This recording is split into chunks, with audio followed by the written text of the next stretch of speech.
चलो तो चलो आज हमारा 11th इंट्रेंस में बायो का लेक्चर 2 है, लिख देते हैं।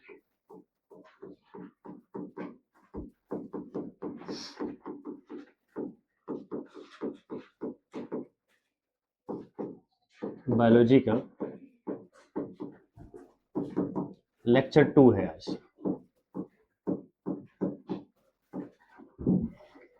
लेक्चर 2 है जिससे में आज हम स्टार्ट वहीं से करते हैं। पहले रिकैप करते हैं। लास्ट में हम लोग जो लास्ट वाली है उसको रिकैप करते हैं। लास्ट में हम लोग सेल थ्योरी को देख रहे थे। सेल थ्योरी को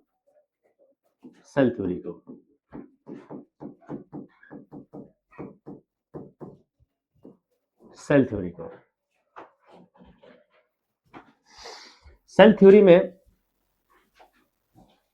हम लोगों ने कुछ लिमिटेशन की बात की थी। लिमिटेशन, और लिमिटेशन क्या था? क्या लिमिटेशन था कि ये सेल थ्योरी फेल हो गया था किसी वजह से। इसके पास lack of information about from where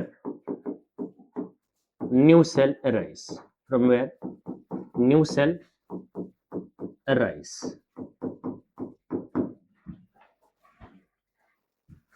new cell arise।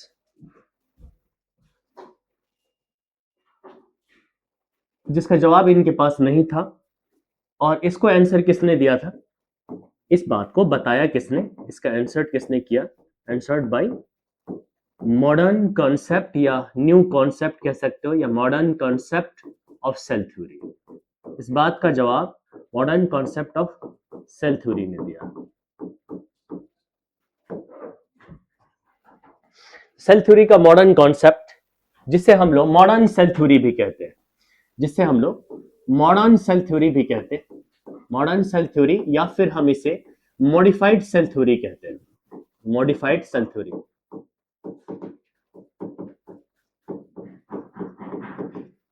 Cell theory तो वही है, बस उसमें कुछ मॉडिफिकेशन किया गया, इसीलिए हम मॉडर्न सेल थ्योरी या मॉडिफाइड सेल थ्योरी कहते हैं। जिसको प्रपोज किसने किया था? जिसे प्रपोज किसने किया था? Proposed by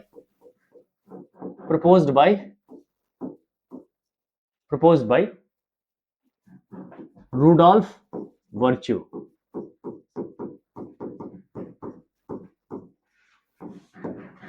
Rudolf virtue.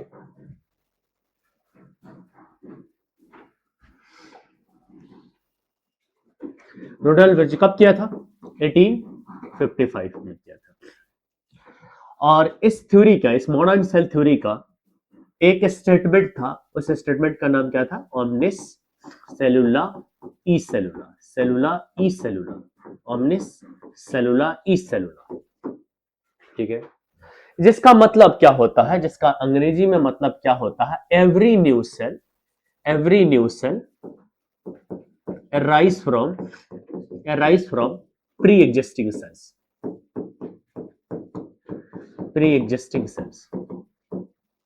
पुराने सेल से, बाय सेल डिवीजन।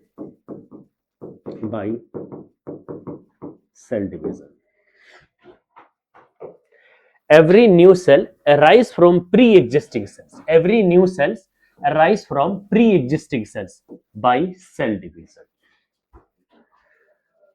समझे ना? सेल डिवीजन के थ्रू होगा। चलो इस बात को हम समझाते हैं आज। तो आज हम शुरू करते हैं आज का लेक्चर और इस बात को समझाते हैं। थोड़ा सा ऐसे करते हैं, इसी स्लाइड को थोड़ा सा ऊपर एक्सेप्ट कर लेते हैं और चलते हैं, इस पर बात करते हैं कि कैसे मैंने कहा कि सेल डिवीजन के द्वारा प्री एग्जिस्टिंग सेल्स से नए सेल्स बनते हैं। मान लेते हैं ये सेल है जिसको मैं कह रहा हूं प्री एग्जिस्टिंग सेल्स कह रहा हूं मैं इसको। इसमें क्या होगा? डिवीजन होगा, जिसे हम क्या बोलते हैं? सेल डिवीजन, जिसे हम लोग सेल डिवीजन बोलते हैं। यहां से दो सेल्स बनेंगे, दोनों के दोनों नए सेल्स होंगे।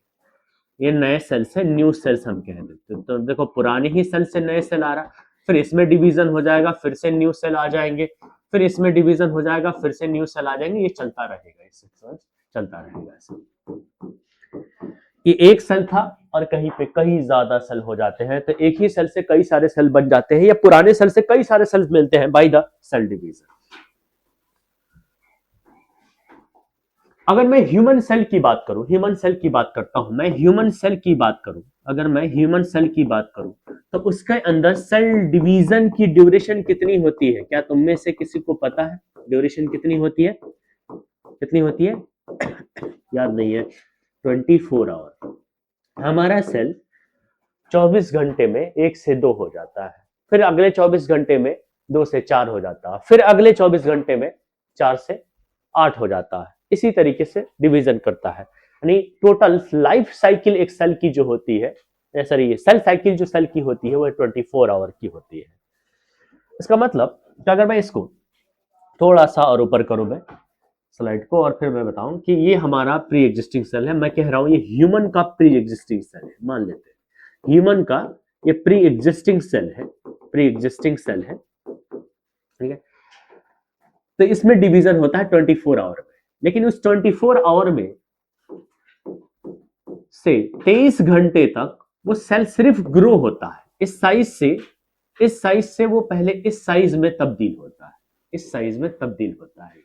इस सेल को मैं इस साइज से इस साइज में साइज बढ़ता है, ग्रोथ होती है, ग्रोथ फेज होता है। इस फेज को इंटरफेस कहते हैं, जब हम सेल साइकिल देख पढ़ेंगे तब देखेंगे। हर सेल में यही होता है बैक्टीरिया को छोड़ के, बैक्टीरिया में एक ग्रोथ फेज ऑफसेट होता है, लेकिन हर सेल में बाकी में होता है। लेकिन हर सेल में 23 घंटे तक 23 आवर्स तक ग्रोथ नहीं होता। ये सिर्फ ह्यूमन सेल की मैं बात कर रहा हूं। मान लेते कोई pre existing cell human cell है, उसमें 23 घंटे तक पहले ग्रो करता है, और अगले 1 घंटे में 1 आवर में उसका डिवीजन होता है, जिसे हम लोग बोलते हैं सेल डिवीजन। सेल डिवीजन, यहां से 1 से 2 सेल बन जाएगा, 1 से 2 सेल बन जाएंगे, 1 से 2 सेल बन जाएंगे, ठीक है। इसको तुम लोग सेल डिवीजन कहते हो। तो इसी माध्यम के द्वारा पुराने सेल से नए सेल आते हैं। ऐसा रुडोल्फ वर्च्यू ने 1855 में कहा था कि every new cell arise from the pre existing cell, every new cell arise from pre existing cell. अब एक पहले बनाओ, टाइम ले लो। अब एक जो है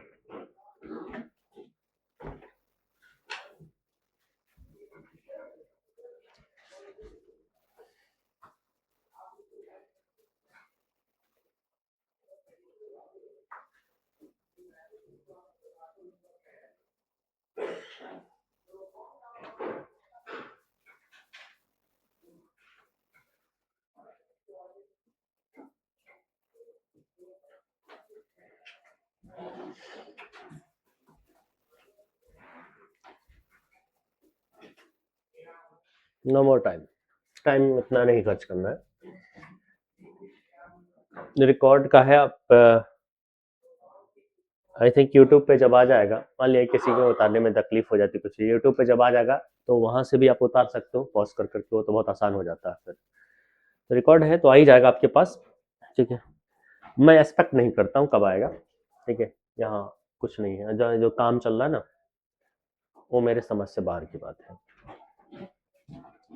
चलो आगे पढ़ते हैं, हमने दूसरे टॉपिक पे चलते हैं, वो है प्रोकैरियोटिक सेल्स और eukaryotic cell. Type of cell की हम बात करते हैं फिलहाल हम लोग, टाइप ऑफ सेल। अच्छा, टाइप ऑफ सेल को अगर ठीक से समझना हो तो एक चीज मैं अपनी तरफ से एक्स्ट्रा बताने जा रहा हूं, उसके ऊपर तुम्हें ध्यान देना है कि तुम्हें न्यूक्लियस और न्यूक्लियाइड में फर्क को समझना पड़ेगा। न्यूक्लियस या नॉन न्यूक्लियस या न्यूक्लियाइड में थोड़ा सा फर्क को समझना पड़ेगा, थोड़ा सा, बहुत ज्यादा नहीं, थोड़ा सा।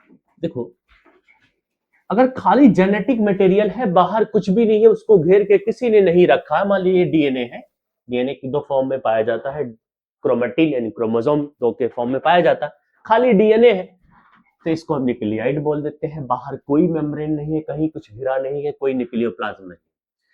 लेकिन लेकिन लेकिन लेकिन इस डीएनए के साथ साथ, इस डीएनए के साथ साथ अगर बाउंड्री है, जिससे हम लोग न्यूक्लियर मेम्ब्रेन कहते हैं, अगर ये है, तब इसको न्यूक्लियस कहेंगे, या ट्रू न्यूक्लियस कहेंगे, या वेल डिफाइंड न्यूक्लियस कहेंगे।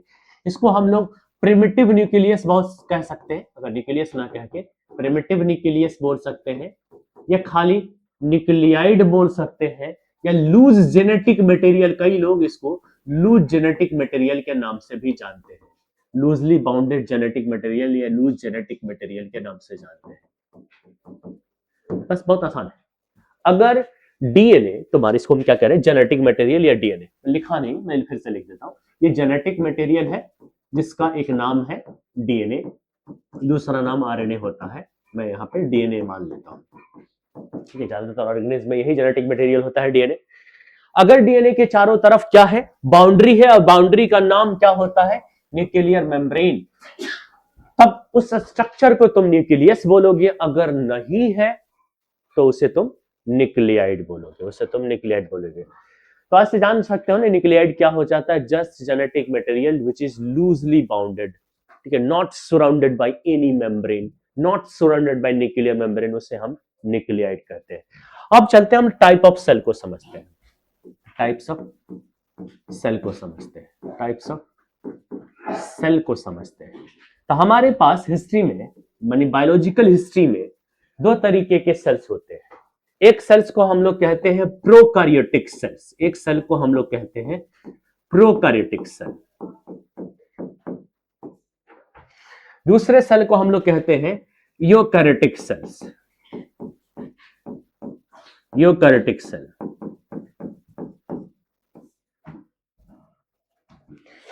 प्रोकैरियोटिक सेल्स, और दूसरे सेल को हम लोग बोलेंगे यूकैरियोटिक सेल्स, ठीक है।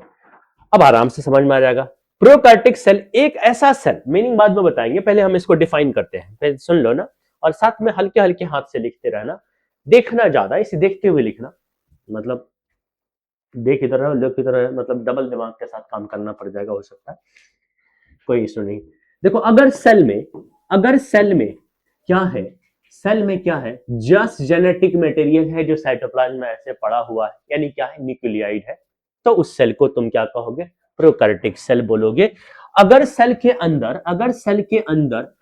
अंदर जेनेटिक मटेरियल के साथ साथ बाउंड्री भी हो उसके चारों तरफ, यानी न्यूक्लियस मौजूद हो, तो उस सेल को यूकैरियोटिक सेल बोलोगे। ये बहुत ही अच्छा डेफिनेशन है, छोटे में है, डायग्राम से ही खत्म हो जाता है ये डेफिनेशन, और मैं लिख भी देता हूं, cell without nucleus, without well defined nucleus, ये वाली न्यूक्लियस को हम लोग, जो न्यूक्लियस जिसको कहो या वेल डिफाइंड न्यूक्लियस कहो, बात सेम है, क्योंकि इसके चारों तरफ मेम्ब्रेन है। वेल डिफाइंड न्यूक्लियस अगर है, या ट्रू न्यूक्लियस है, मेम्ब्रेन वाली चीज है, जेनेटिक मटेरियल विथ मेम्ब्रेन, तो समझ जाओ कि वो क्या है, प्रोकैरियोटिक सेल है। एक बार जानिए है cell without well defined nucleus, यानी कि cell with nucleoid, cell with nucleoid. Nucleoid का एक और नाम होता है गोनोफोर, गोनोफोर, गोनोफोर, ये भी नाम आता है, कभी कभी ये भी पूछ सकता है, गोनोफोर। ओ सॉरी, उल्टा बता दिया, यहां बोलना था ना, मैं ये चीज यहां पे बोलना था, आई एम सॉरी, इसको हमें बोलना था, उसको हम क्या कहते हैं, well not well defined, without well defined nucleus, या फिर मैं इसको क्या बोलूं, न्यूक्लियाइड बोलूं। न्यूक्लियाइड को हम लोग और क्या बोलते हैं, गोनोफोर कहेंगे, गोनोफोर, ठीक है। यूकैरियोटिक सेल में, यूकैरियोटिक सेल में अगर मैं बात करूं, यूकैरियोटिक सेल में मतलब कि ट्रू न्यूक्लियस के साथ है, cell with well defined nucleus, ठीक है, cell with well defined nucleus या ट्रू न्यूक्लियस ऐसे कह लो, इसे तुम लोग बोलोगे यूकैरियोटिक सेल। और वैसे अगर मीनिंग पे हम चले तो प्रो का मतलब ही होता है प्रिमिटिव, प्रो का मतलब यहाँ पे पबजी वाला प्रो तो एक्सपर्ट को कहते हैं, लेकिन बाकी जगह अगर प्रो आए मतलब कि प्रीवियस या फिर प्रिमिटिव, तो प्रिमिटिव कार्योटिक वर्ड यहाँ से, सॉरी यहाँ पे कार्योटिक वर्ड कारियोन से आया, कारियोन का मतलब न्यूक्लियस होता है, तो primitive nucleated cells, primitive nucleus, ठीक है, और सेल, ये मतलब होता है। ईओ का मतलब क्या होता है, ट्रू होता है, ट्रू होता है। कार्योटिक का मतलब क्या होता है, न्यूक्लियस, यहां से डिराइव हो गया है न्यूक्लियस, ट्रू न्यूक्लिएटेड सेल्स, ये भी समझे तुम प्रोकैरियोटिक और यूकैरियोटिक के मतलब ये भी तुम समझे।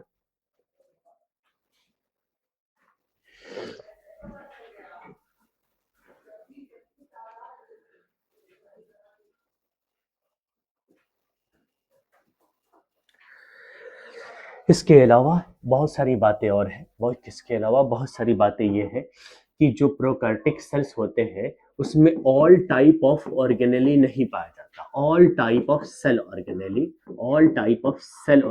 एब्सेंट होता है। सेल ऑर्गेनेली एब्सेंट होता है। All type of cell organelle absent होता है। सारे तरह के सेल ऑर्गेनेली नहीं होता। अब जैसे तुम में से कोई है, सेल ऑर्गेनेली क्या है? सेल के अंदर पाए जाने वाले स्ट्रक्चर जिसका कोई ना कोई खास काम होता है उसे सेल ऑर्गेनेली कहते हैं, या सेल स्ट्रक्चर भी इसको लोग बोल देते हैं, सेल स्ट्रक्चर बोलते हैं। सेल के अंदर साइटोप्लाज्म में पाए जाने वाले स्पेसिफिक स्ट्रक्चर जिसका कुछ खास काम हो, स्पेसिफिक काम हो, उसको हम बोलेंगे सेल ऑर्गेनेली। अगर कुछ काम ही ना हो तो आप बोल नहीं सकते उसको सेल ऑर्गेनेली। सेल के साइटोप्लाज्म में पाए जाने वाले एक स्पेशलाइज्ड स्ट्रक्चर जिसका कोई खास काम होता है उसे हम सेल ऑर्गेनेली बोलते हैं। बाद में हम बताएंगे, अभी नहीं बता रहे। अभी इतने जान लो कि कई सारे तरह के होते हैं। एक मेम्ब्रेन बाउंड होता है, दूसरा नॉन मेम्ब्रेनस होता है। सेल ऑर्गेनेली के टाइप की बात कर रहे हैं ना, तो दो तरीके के हम तो मान लेते हैं। एक तो नॉन मेम्ब्रेनस होता है। कैसा होता है?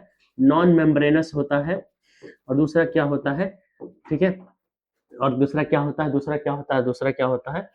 मेम्ब्रेन बाउंड होता है, मेम्ब्रेनस होता है, मेम्ब्रेन बाउंड होता है, मेम्ब्रेनस होता है, मेम्ब्रेन बाउंड होता है। ठीक है। अब मेम्ब्रेनस नॉन मेम्ब्रेनस का नाम तो हम बता देंगे। मेम्ब्रेनस समझ लो, जिसमें मेम्ब्रेनस में endoplasmic reticulum, Golgi body, lysosome, ये सब का नाम तो सुना होगा। वैक्यूल्स वगैरह ये नाम सुना होगा, वैक्यूल्स वगैरह ये सब का नाम सुना होगा। इस तरीके के ऑर्गेनेली को हम मेम्ब्रेन बाउंड करते हैं। माइटोकॉन्ड्रिया है, क्लोरोप्लास्ट है, माइटोकॉन्ड्रिया, क्लोरोप्लास्ट, ठीक है। इस तरह के ऑर्गेनेली को हम लोग मेम्ब्रेन बाउंड ऑर्गेनेली यानी मेम्ब्रेनस सेल ऑर्गेनेली बोलते हैं। ये वाला नहीं पाया जाता है प्रोकार्योट्स में, ये एब्सेंट होता है, ठीक है, ये एब्सेंट होता है। नॉन मेम्ब्रेनस में देखो, नॉन मेम्ब्रेनस में नाम मैं यहां लिख देता हूं मैं। राइबोसोम होता है आपका नॉन मेम्ब्रेनस ऑर्गेनेली, ठीक है, नाम सुना है राइबोसोम। सेंट्रियोल होता है, न्यूक्लियोलस होता है, ये सब होता है। आगे हम बहुत डिटेल में पढ़ाएंगे, अभी तो मैं सिर्फ इंट्रोड्यूस कर रहा हूं, इनके नाम बता रहा हूं कि इनको हम नॉन मेम्ब्रेनस ऑर्गेनेली कहते हैं, इनको मेम्ब्रेनस कहते हैं। ये तो बिल्कुल नहीं पाए जाते प्रोकार्योट्स में, ये बिल्कुल नहीं पाए जाते। इनमें से भी ये नहीं पाए जाएंगे, सिर्फ यही पाया जाएगा ribosomes. As a cell organelle prokaryotes में सिर्फ राइबोसोम पाया जाता है, बाकी कुछ भी नहीं पाया जाता है। तो ये कह सकते हो all type of cell organelle इसमें एब्सेंट होता है, इसीलिए मैंने बोला है। बोला इसकी तरफ हम आते हैं तो all type of cell organelle present होता है। तो ये बहुत बड़ा फर्क है, तुम्हारी एनसीईआरटी में दे रखा है all type of cell organelle present होता है। यहाँ पे all type of cell organelle present होगा।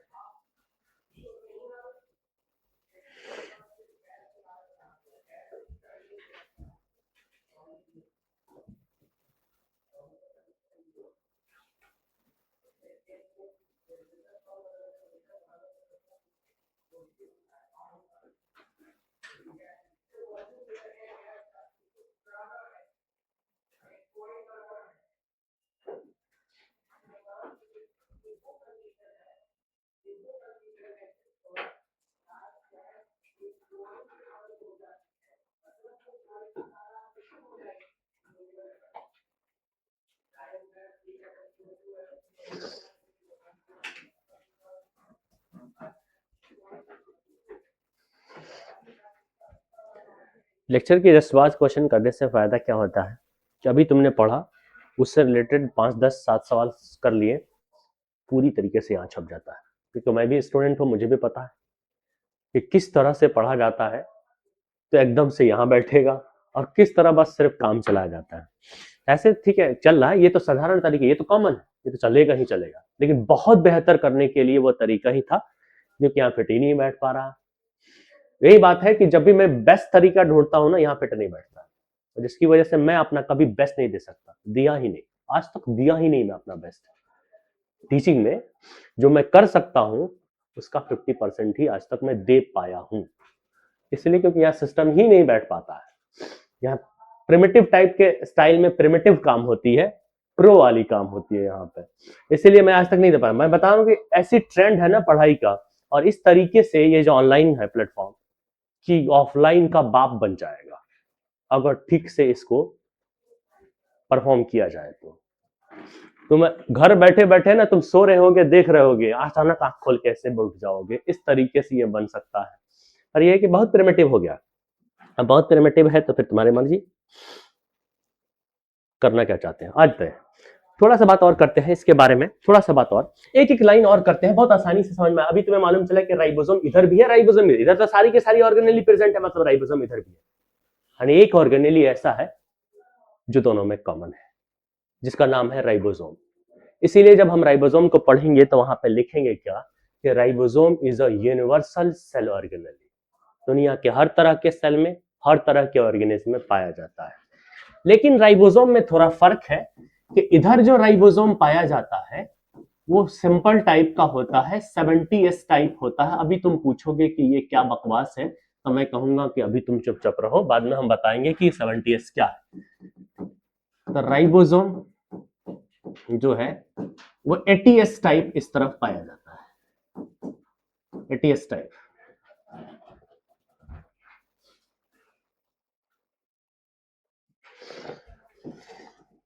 ATS टाइप और 80S टाइप उधर है, ये थोड़ा सा सिंपल है, इसको लोग प्रोकार्योटिक राइबोसोम भी कहते हैं। ये उतना प्रोटीन नहीं बनाता, प्रोकार्योटिक राइबोसोम भी इसे हम लोग बोलते हैं, ये उतना नहीं होता। और ये जो है यूकार्योटिक राइबोसोम कहलाता है, एडवांस राइबोसोम है राइबोसोम। डिटेल बाद में हम पढ़ेंगे। यूनिवर्सल सेल ऑर्गेनेली है, मैंने अभी बोला प्रोटीन की फैक्ट्री है, यहाँ पे सिर्फ प्रोटीन का फॉर्मेशन होता है। स्मॉलेस्ट सेल ऑर्गेनेली है, ये भी तुम जानोगे। ऑर्गेनेली विद इन ऑर्गेनेली है, ये भी तुम जानोगे। ये सब कुछ है, तुम जानते भी होगे। एक और एनसीईआरटी बोलता है एक बात और, इन दोनों के बीच की डिफरेंस बोलता है कि इस तरफ सिंगल क्रोमोसोम पाए जाते हैं, यहाँ पे सिंगल क्रोमोसोम पाए जाते हैं, ठीक है। लेकिन यहां पे एक से ज्यादा क्रोमोसोम पाया जाता है, मोर देन वन क्रोमोसोम पाया जाता है, मोर देन वन क्रोमोसोम पाया जाता है, मोर देन वन क्रोमोसोम पाया जाता है।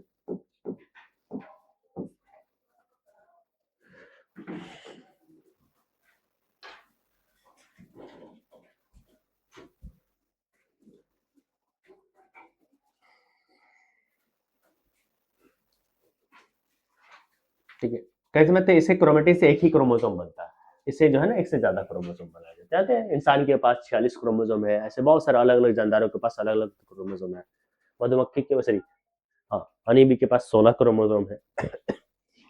ये सबको कौन है, यूकार्योटिक सेल्स है, इनमें इसमें ज्यादा क्रोमोसोम होते हैं, यहाँ पे एक ही क्रोमोसोम होते हैं। चलिए देखिए, बात ये याद रखना है दोनों के बीच में डिफरेंस। यही सवाल पूछे जाते हैं जनरली, ज्यादा मुश्किल सवाल पूछे नहीं जाते। पहली बात यहाँ से पूछे ना जाए तो यही बेहतर है।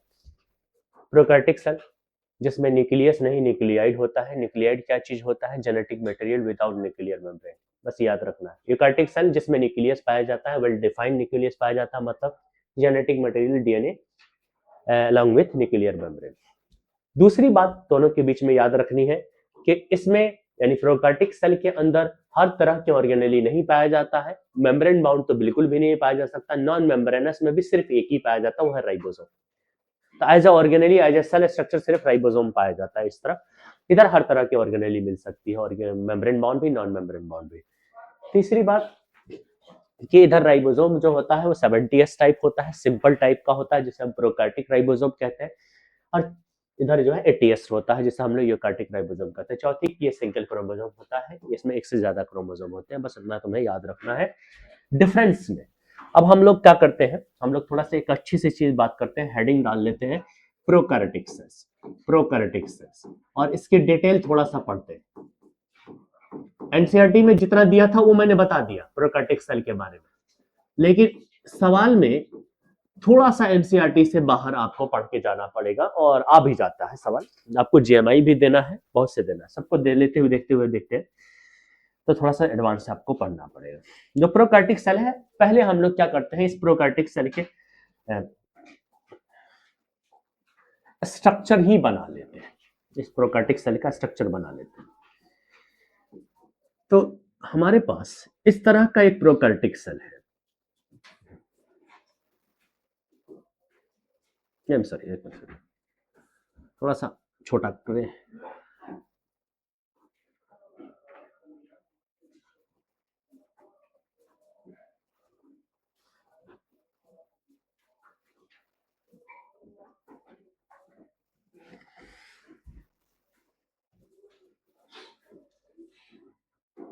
ये अभी करो, ये क्या बना रहे हैं, तो थोड़ा सा आराम से रहो, तुम्हें पता चल जाएगा।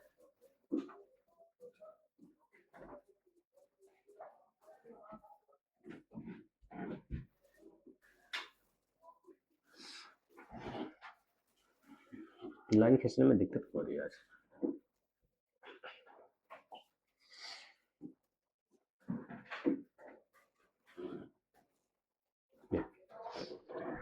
ये मैंने प्रोकार्टिक सेल का बाउंड्री बनाया हुआ है। अंदर वाले बाउंड्री को हम लोग बोलते हैं प्लाज्मा मेम्ब्रेन, पीएम लिख देता हूं, या सेल मेम्ब्रेन बोल देता हूं, जिसमें कुछ इनफोल्ड भी, जिसमें कुछ इनफोल्डिंग है, और इस इनफोल्डिंग को मैं क्रोमेटोफोर बोलता हूं। सर ये क्रोमेटोफोर, मेसोसोम्स, मेसोसोम्स, मेसोसोम्स बोलता हूं। ये infolding of plasma membrane is called मेसोसोम्स।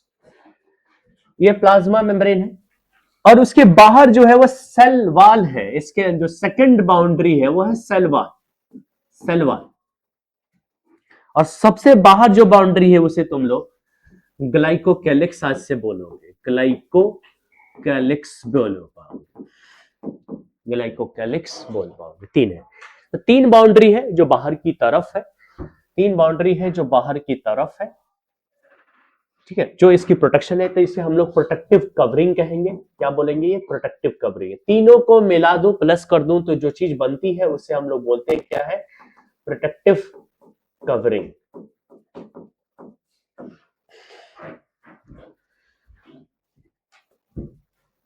Protective covering.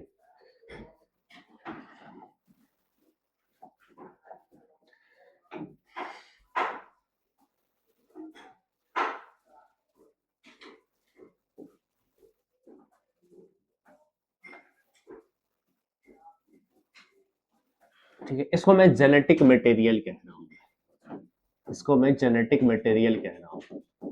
और इसके अंदर जो जेनेटिक मटेरियल होता है उसे तुम लोग क्या बोलते हो? न्यूक्लियाइड बोलते हो। न्यूक्लियाइड को और क्या बोलते हो? गोनोफोर बोल देते हो, गोनोफोर बोल देते हो। तो ये सारी चीजें कहां पे? मेसोसोम्स के जस्ट पास ही होता है। ठीक है, ठीक है। एक बार और प्रोटेक्टिव कवरिंग में हम आ जाते हैं, ठीक है, या फिर हम लोग और क्या बोल सकते हैं? वॉल ऑफ प्रोकार्टिक सेल भी ऐसे भी बोल सकते हैं। लोग पूछेंगे कि इसके प्रोटेक्टिव कवरिंग में कितने लेयर्स है? 3 बोलोगे। सबसे बाहर की तरफ कौन है? ग्लाइकोकैलिक्स है। बीच पे कौन है? सेल वॉल है, मिडिल है, और प्लाज्मा मेम्ब्रेन है इनर मोस्ट। ठीक है, प्लाज्मा मेम्ब्रेन किस चीज से बना हुआ है? तो चलो हमें साथ साथ में हम लोग इसकी पूरी बात करते हुए चलते हैं, डिटेल भी, कि प्लाज्मा मेम्ब्रेन यहाँ पे लिपिड, देखते जाना, लिपिड एंड प्रोटीन का बना हुआ है। दो ही चीज दिखा रहे हैं क्योंकि मेनली इन दोनों चीज का ही बना हुआ है। इसका सेल वॉल एक खास तरह के केमिकल से बना हुआ है, उस केमिकल का नाम पेप्टाइडोग्लाइकेन है, पेप्टाइडोग्लाइकेन है, उसका पेप्टाइडोग्लाइकेन है। और ग्लाइकोकैलिक्स जो होता है वो बाहर की तरफ है, आउटर मोस्ट है। ये एक तरीके से मतलब क्या है कि स्मूथ होता है, स्टिकी होता है, अक्सर हम लिख देते हैं स्टिकी इन नेचर। ये टफ भी होता है, जब टफ होता है तब सिस्ट बना लेता है बहुत से बैक्टीरिया के पास एंड प्रोकार्टिक सेल के पास। अच्छा एक बात और, कि प्रोकार्टिक सेल बात करूं या बैक्टीरियल सेल बात करूं, ये बात सेम समझा जाएगा कि प्रोकार्टिक सेल कहां पाया जाता है? बैक्टीरिया में पाया जाता है। तो बैक्टीरियल सेल कहूं या प्रोकार्टिक सेल कहूं, बात सेम है, यानी कि ये जो स्ट्रक्चर हम देख रहे हैं वो बैक्टीरियल सेल का स्ट्रक्चर देख रहे हैं। प्रोकार्टिक सेल, बैक्टीरियल सेल, ये दोनों एक कॉमन बात है। तो कभी कभी सवाल में प्रोकार्टिक नहीं बैक्टीरिया लिखा हो सकता है। बैक्टीरिया के अंदर कितने प्रोटेक्टिव लेयर होते हैं, कितने प्रोटेक्टिव कवरिंग होती है? 3 होती है। कौन कौन से केमिकल से बनी हुई है आपको पता भी है। सबसे बाहर वाला ग्लाइकोकैलिक्स है, जो स्टिकी नेचर का होता है, टफ भी हो सकता है। सेल वॉल जो होता है पेप्टाइडोग्लाइकेन, एक खास तरह का केमिकल है। पेप्टाइडोग्लाइकेन का मतलब क्या होता है? Protein plus glucose, different type of glucose. एक स्पेशल तरह के ग्लूकोज होता है, स्पेशलाइज्ड एंड मॉडिफाइड ग्लूकोज, जिसे हम कहते हैं ग्लाइकेन, जिसके चैन को ग्लाइकेन हम कहते हैं, और प्रोटीन के चैन को हम लोग यहाँ पेप्टाइड टर्म से पुकारते हैं। दोनों मिला के बनता है पेप्टाइडोग्लाइकेन। प्रोटीन प्लस कार्बोहाइड्रेट का बना हुआ है, तो कई जगह पे ये लिखा हुआ होता है। कभी कभी पेप्टाइडोग्लाइकेन ना लिख के, पेप्टाइडोग्लाइकेन ना लिख के, मैं थोड़ा सा एडजस्ट करूं, पेप्टाइड ऐसे ही थोड़ा कर देता हूं, सॉरी, ठीक है। कभी कभी पेप्टाइडोग्लाइकेन ना लिख के क्या लिखा जाता है तुम्हारे सामने कि प्रोटीन प्लस, या प्रोटीन का स्मॉलेस्ट यूनिट को क्या बोलते हैं हम लोग? Amino acid. Amino acid plus polysaccharide लिखा होगा, पॉलीसेकेराइड लिखा होगा, ये भी लिखा हुआ हो सकता है। अब बात मीजोजोम्स की करूं मैं, तो मीजोजोम्स जो होता है, ये इसका वर्क कैसा होता है, इसका फंक्शन कैसा होता है? तो वर्क लाइक माइटोकॉन्ड्रिया, ये तुम्हें याद रखना है, माइटोकॉन्ड्रिया की तरह काम करता है। मतलब ये एरोबिक रेस्पिरेशन में पार्टिसिपेट करता है। जो बैक्टीरिया एरोबिक होते हैं उनमें ये रेस्पिरेशन करवाता है। Mesosomes is a power house of bacterial cell, ऐसा बोल सकते हो, क्योंकि माइटोकॉन्ड्रिया को पावर हाउस बोलते हो तो सब बोल सकते हो ना। देखो ये रहा तुम्हारा अपना घर का साइटोप्लाज्म। ये क्या है? साइटोप्लाज्म। ये क्या है? साइटोप्लाज्म। ये क्या है? साइटोप्लाज्म। इसको मैं कह रहा हूं साइटोप्लाज्म।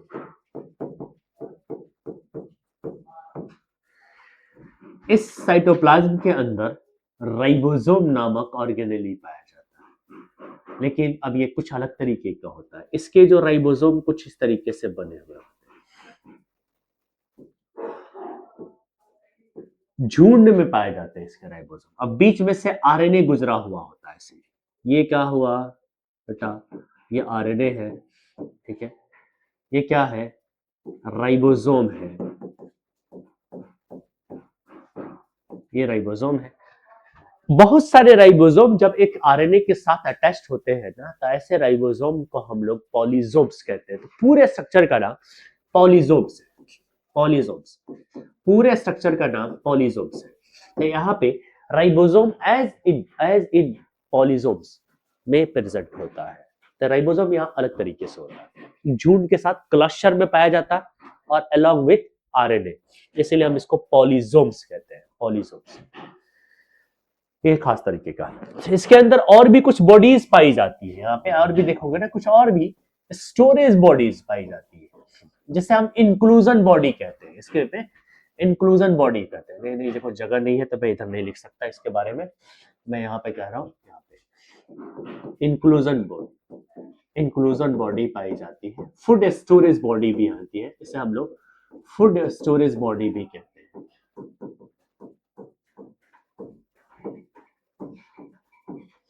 फूड स्टोरेज बॉडी भी हम इसे बोलते हैं।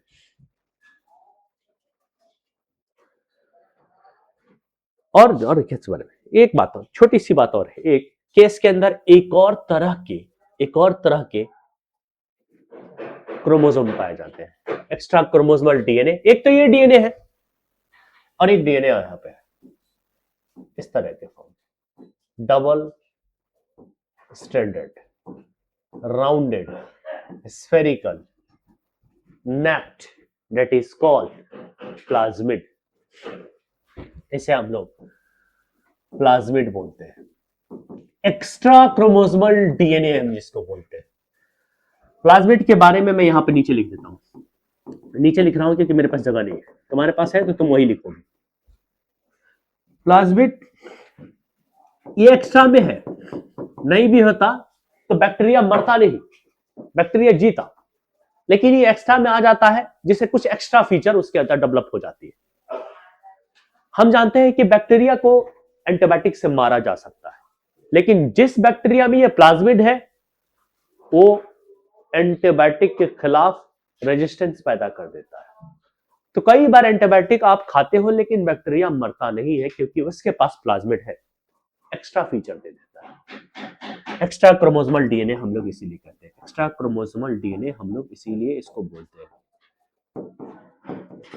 ये कहेंगे प्रोवाइड एक्स्ट्रा फीचर्स, ये हमें एक्स्ट्रा फीचर लाके देता है, provide extra feature. Extra chromosomal DNA मतलब प्रोवाइड एक्स्ट्रा फीचर।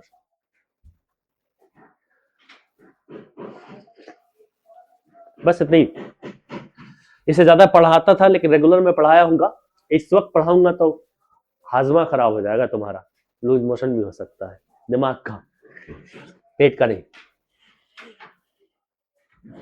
इसलिए आगे हम चलते हैं। ये क्या है? Prokaryotic cell.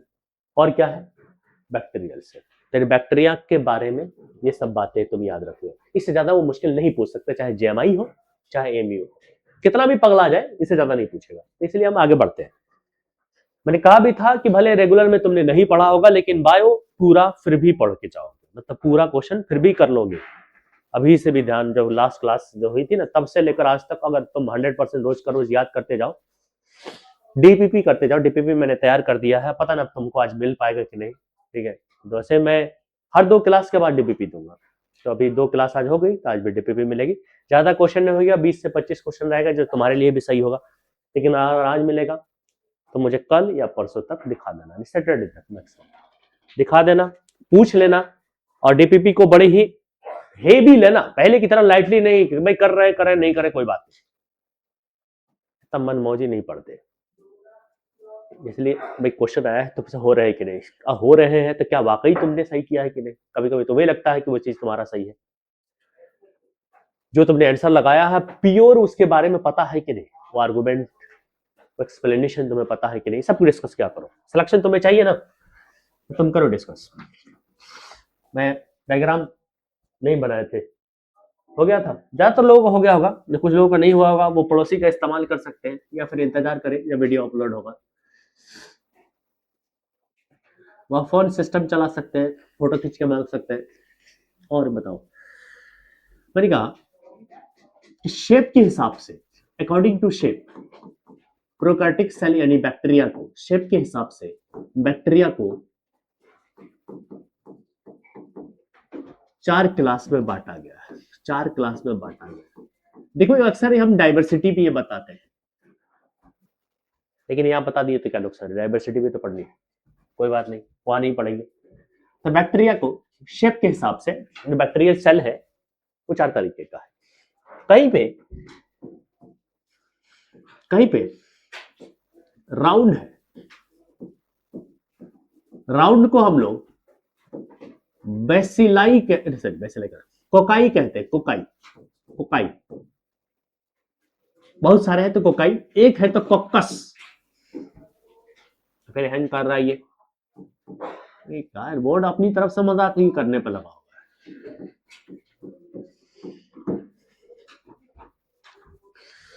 दूसरा राउंड हो गया, रॉड शेप की बात करो। राउंड का मतलब ऐसा, चलो यहाँ बना देता हूं ऐसा, जो जानते हो तुम ना। रॉड शेप की बात करो, रॉड शेप, रॉड लाइक यानी इस तरीके का रॉड, ये वाला रॉड, वो रॉड नहीं जिसके तुम सर पे मारते हो, तुम जाते हो कहीं पर लड़ाई देते हो, वो वाले रॉड उस तरीके का नहीं, इस तरीके का रॉड होता है, इसको रॉड शेप कहते हैं। जो रॉड शेप होता है उसे हम लोग बैसिलाई या बैसिलस बैक्टीरिया बोलते हैं, बैसिलाई या फिर बैसिलस बोलते हैं, बैसिलस बोलते हैं। जो कॉमा सेप्ट, कुछ तो कॉमा सेप्ट होते हैं, कुछ बैक्टीरिया, कुछ प्रोकैरियोटिक सेल कॉमा सेप्ट होते हैं। तो कॉमा सेप्ट मतलब इस तरीके से, कॉमा लाइक स्ट्रक्चर, तो तुम बताते हो, इसे हम विब्रियो बोलते हैं, विब्रियो, ऐसे लिख लेता हूं मैं अलग से। और एक बता है मैंने, जिगजैग शेप कहते हैं उसको, जिगजैग शेप, लोग इसको स्पाइरलियम शेप भी कहते हैं, सॉरी स्पाइरल शेप भी कहते हैं, स्पाइरल शेप। जिगजैग है, देखो जिगजैग है इस तरीके से, जिगजैग मोटा सा, एक हल्का सा स्पाइरल लाइक लुक आता है तो स्पाइरल शेप भी कहते हैं, इसको आप बोलते हैं स्पाइरिलियम बोलते हैं, स्पाइरिलियम बोलते हैं, स्पाइरिलियम बोलते हैं। ये 4 तरीके के बैक्टीरिया होते हैं अकॉर्डिंग टू शेप। एग्जाम्पल अगर थोड़ा थोड़ा मैं बता दूं तो तुम्हें याद भी आ जाएगा कि मैं किसकी बात कर रहा हूं। मैं कोकस मतलब स्ट्रेप्टोकोकस का नाम सुना होगा। यहाँ पे एग्जाम्पल हम लोग स्ट्रेप्टोकोकस का ले सकते हैं। यहाँ पे एग्जाम्पल हम लोग स्ट्रेप्टोकोकस का ले पाते हैं, ठीक है। यहाँ पे एग्जाम्पल जो है रॉड शेप्ड एग्जाम्पल है बैसिलस। तो बैसिलस का नाम तो सुना होगा, लैक्टोबैसिलस। एक एक ले रहा हूं, नाम तो बहुत ले सकते हैं हम लोग, लेकिन करेंगे एक एक। जैसे कॉमन सेप्ट वेब्रियो, तो वेब्रियो कोलेराई का नाम सुना, cholera causing bacteria Vibrio cholerae. Zigzag spirillum सेप्ट का है, एजो एस्पाइरिलम, रोडो एस्पाइरिलम, बहुत सारे नाम है। रोडो एस्पाइरिलम ये ना फर्टिलाइजेशन में पार्टिसिपेट करते हैं। एजो एस्पाइरिलम, ये सब बैक्टीरिया है जो इस शेप के पाए जाते हैं, इनके शेप के भी नाम।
देखो डाउट हो तो पूछते रहना,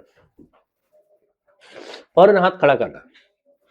मुझे जुकाम हो रहा है थोड़ा सा 2-3 दिन पहले से। अब जब तुम मेरे वीडियो देखोगे तो उसमें सुर सुर की आवाज आएगी, वहां जोर से आएगी। यहाँ तो हल्की सी आ रही है ना, वहां जोर से आएगी। तो हंसना नहीं, मुंह पर हाथ रख लेना। मैं देख नहीं रहा हूँ ना रूम में, तुम कहाँ हंस रहे हो कहाँ नहीं।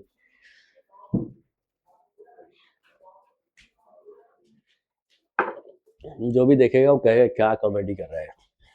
चलो पढ़ाई भी करते हैं, ऐसा नहीं है, दोनों काम करते हैं। देख लिए थे, आगे बढ़ते हैं। देखो जिंदगी में जितना ज्यादा स्ट्रेस हो ना, उतना ज्यादा मजाक करना चाहिए। ये फनी गाय ना जिंदगी के हर जंग को जीत लेते हैं, इसलिए फनी गाय बनना जिंदगी में अभी मौका मिले तो। वैसे 2026 में तो दुनिया ही खत्म है, मौका पता नहीं तुम्हें मिलेगी नहीं, ठीक है।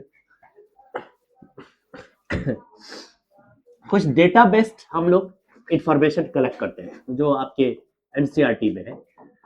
तो कुछ डेटा बेस्ड जो है जिसमें कुछ जीके टाइप का होगा, general information, data based information, हम उसकी बात करते हैं।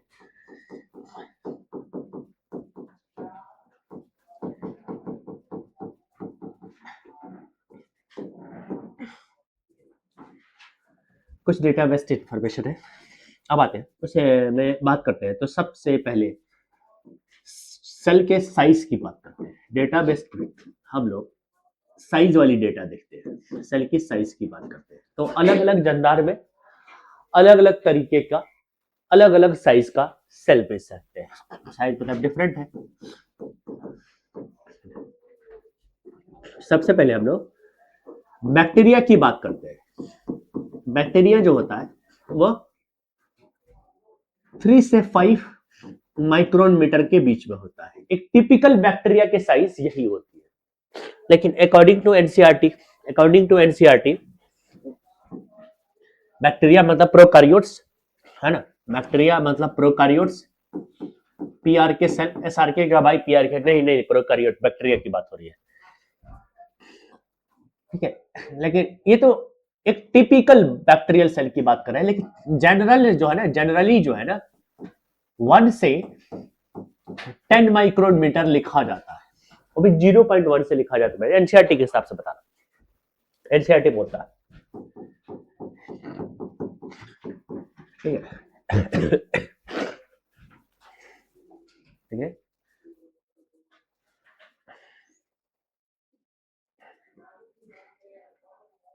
ये क्या है, तो ये typical size, typical bacterial size. दूसरा हम बात करते हैं स्मॉलेस्ट सेल कौन होता है, माइकोप्लाज्मा। स्मॉलेस्ट सेल कौन होता है, माइकोप्लाज्मा। और इसका जो एवरेज साइज है माइकोप्लाज्मा की वो 0.3 माइक्रोन मीटर है, एवरेज साइज। लेकिन माइकोप्लाज्मा का एक एग्जांपल है, एक एग्जांपल इसी में आता है, पीपीएलओ नाम है, सुना है, pleuro pneumonia like organism, PPLO, जिसका साइज सबसे छोटा 0.1 माइक्रोन मीटर का होता है। एक्चुअली में ये नाम लेना जरूरी है, लेकिन ऑप्शन में माइकोप्लाज्मा होता है, तो वो पीपीएलओ भी एक माइकोप्लाज्मा का ही वैरायटी है।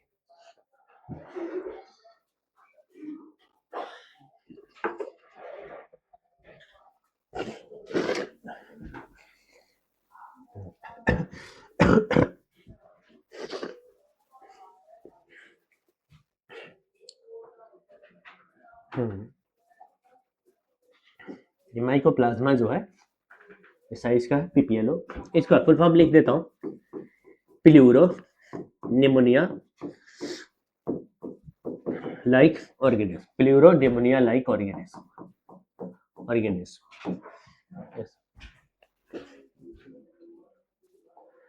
अरे नहीं आ रहा क्या। तीसरी चीज हम लेते हैं, यूकार्टिक सेल की बात करते हैं।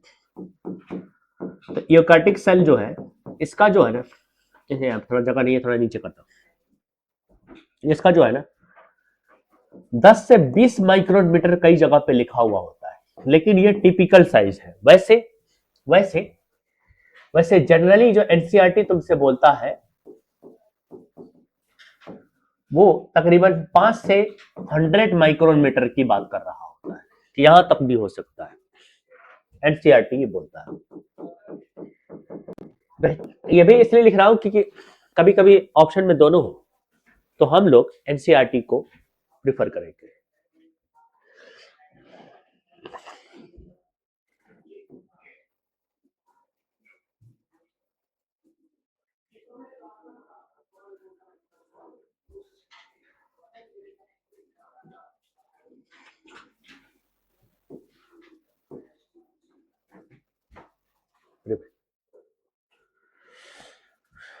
यूकार्टिक सेल में ही आता है क्या आरबीसी, ये साइज जो है ना 5 से 7 माइक्रोन मीटर का होता है, इसीलिए एनसीईआरटी ने बोला कि 5 से 100 के बीच में होगा। देखो मिल गया, एनसीईआरटी यहां सही हो गया, क्योंकि एक ऐसा यूकार्टिक सेल हमको मिल गया जो 5 से 7 माइक्रोन मीटर का है। तो इस हिसाब से चलते, टिपिकल के हिसाब से तो इससे छोटा है। उसने कहा कि भाई यूकार्टिक सेल तो 10 से स्टार्ट होगा 20 तक जाएगा, तो उसमें आ ही नहीं रहा, लेकिन एनसीईआरटी कह रहा है 5 से 100 के बीच में आएगा, इसके बीच में।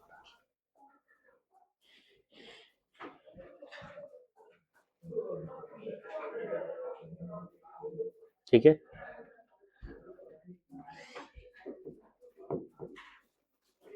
कुछ कह रहा है। लार्जेस्ट आइसोलेटेड सेल,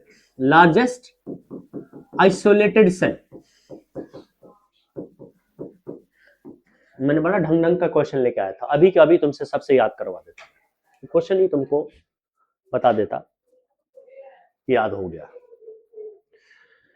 लेकिन मेरी मेहनत बेकार हो गई। मेहनत जानते हो ज्यादा नहीं है, लेकिन एक्स्ट्रा टाइम निकाल के, एक्स्ट्रा टाइम आके लिखना, फिर वो ज्यादा बुरा लगता है, क्योंकि आधा घंटा एक्स्ट्रा टाइम निकालना मेरे लिए बड़ा मुश्किल होता है दिन में। रात में तो निकाल सकते हैं, जो सोने का टाइम है उसमें तो निकाल सकते हैं, दिन में बड़ा मुश्किल होता है। वो मुझे थोड़ा सा, पिछली बार भी थोड़ा सा यहाँ चुप गया था, इस बार थोड़ा सा ज्यादा चुप गया है। लार्जेस्ट आइसोलेटेड सेल कौन है, ऑस्टिक एग है, ऑस्टिक एग। ये ऑस्टिक एग ऐसे अंडा है, ये जो है ना, ये वाली चीज, इसका 170 मिलीमीटर का होता है, और ये वाली चीज जो होती है वो 30 या 20 मिलीमीटर, कई जगह पे 20 में लिखा हुआ होता है। डायमीटर वाइज, लेंथ वाइज, इसको ऑस्टिकेट कहता है। लार्जेस्ट आइसोलेटेड सेल है पूरी दुनिया में, सबसे बड़ा सेल आइसोलेटेड में, अकेला एक सेल, इतना इतना बड़ा सेल, इससे एक ही सेल है ऑस्टिकेट। ऑस्टिकेट जितने भी एग होते हैं वो एक ही सेल होते हैं।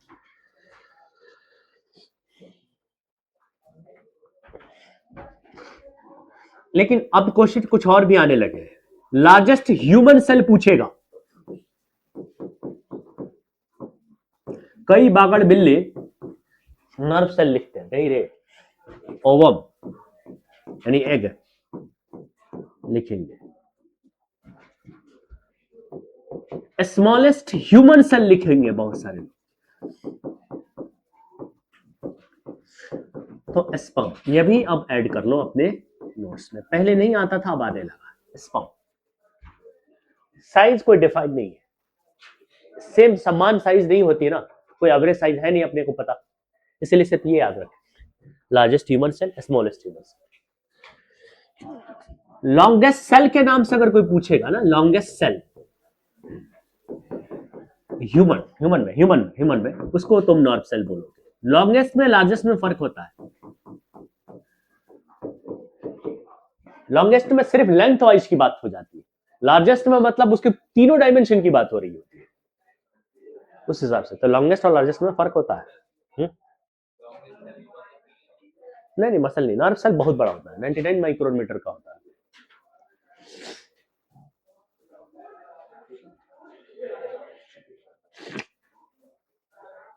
लॉन्गेस्ट सिर्फ लेंथ की बात करते हैं ना, तो लेंथ ज्यादा बड़ा होता है, बाकी डायमेंशन के हिसाब से मसल साइज जीत जाएगा नर्व सेल के ऊपर, लेकिन लॉन्गेस्ट में ये जीतेगा।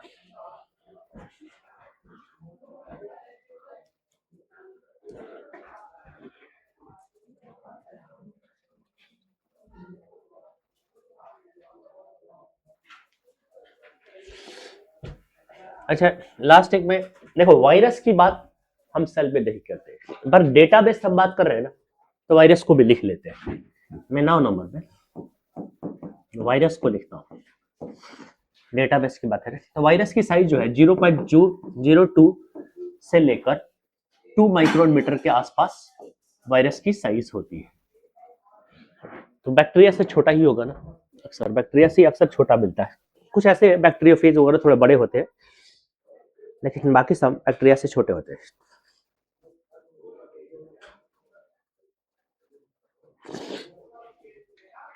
अरे सॉरी 0.02 से 0.2 ये गड़बड़ हो जाता है यहाँ पे, फिर से लिख देता हूं मैं, 0.02 से 0.2 माइक्रोन मीटर की बात हम लोग करते हैं वायरस के लिए। एक जनरल इंफॉर्मेशन है, जनरल डेटा है आपको। अब इसमें डेटाबेस में एक आता है सेल के शेप के बारे में, जो एनसीईआरटी में दे रखा है, तो उसकी भी बात करेंगे, थोड़े बहुत की बात कर देते हैं अभी फटाक से खत्म हो जाएगा, ठीक है। कोई आपत्ति तो नहीं, लिख चुके हो? आपत्ति हो रही नहीं चाहिए, क्योंकि मेरे से ज्यादा भलाई इसमें तुम्हारी, मेरी तो सिर्फ मेहनत है, भलाई वलाई कुछ है नहीं मेरी। तो आप बात कैसे कहते हैं, सेल की शेप की बात करते हैं, शेप की बात करते हैं, वो भी डिफरेंट होता है। सबसे पहले हम बात करेंगे इसमें आरबीसी कैसा होता है, तो राउंड शेप का होता है। नहीं राउंड नहीं, तुम या कह लो बाई कॉनकेव कह लो तो ज्यादा बेहतर है, बाई कॉनकेव शेप का होगा, बाई कॉनकेव शेप का होगा। ऐसा मेनली ये होता है, राउंड भी होता है, लेकिन जब राउंड होता है तब कब होता है, जब इमेच्योर टाइप का होता है, अभी पूरी तरीके से डेवलप नहीं है तब। ये मेच्योर होता है बाई कॉनकेव। मैच्योर में क्या होता है, कंटेंट हीमोग्लोब्यूलिन, इसमें हीमोग्लोबिन होता है, इमेच्योर में नहीं होता, ये तुम्हें पता है पहले से। डब्ल्यूबीसी का शेप पूछेगा, क्या बोलोगे, इर्रेगुलर बोलोगे, क्या बोलोगे, इर्रेगुलर बोलोगे। डब्ल्यूबीसी के शेप को इर्रेगुलर बोल दोगे तो इर्रेगुलर, या फिर एमोवाइड शेप को बोलोगे, अभी बात इर्रेगुलर होता है, एमोवाइड शेप, अमीबा भी इर्रेगुलर होता है, ये भी इर्रेगुलर होता है। प्लेटलेट्स है, प्लेटलेट्स है, प्लेटलेट्स है, कैसा होता है, ये भी कैसा होता है, इरेगुलर मिल जाएगा, इरेगुलर मिल जाएगा, कहीं कैपिटल कहीं स्मॉल, कोई बात नहीं, जो खोज रहे हैं बढ़िया वाला, कभी कैपिटल कभी स्मॉल, ये भी कॉमेडी है, लिखने में भी कॉमेडी। ओवल सेल,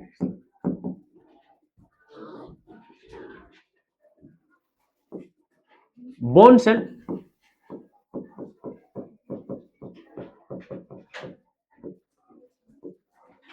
कैसा होता है बोन सेल, बोन सेल का शेप कैसा होता है, अरे एनसीईआरटी खोलना पड़ेगा, बोन सेल है ही नहीं यार समझ में, ज्यादा हो जाएगा, लेकिन थोड़ा सा स्टार लाइक लुक होता है, थोड़ा सा स्टार सेल, स्टार लाइक, लिख देता हूँ मैं, लिखना था एक्चुअली में फैट सेल, जो तुम्हारे सिलेबस में है ना वो फैट सेल पॉलीहेड्रल शेप का बताया जाता है, पॉलीहेड्रल शेप।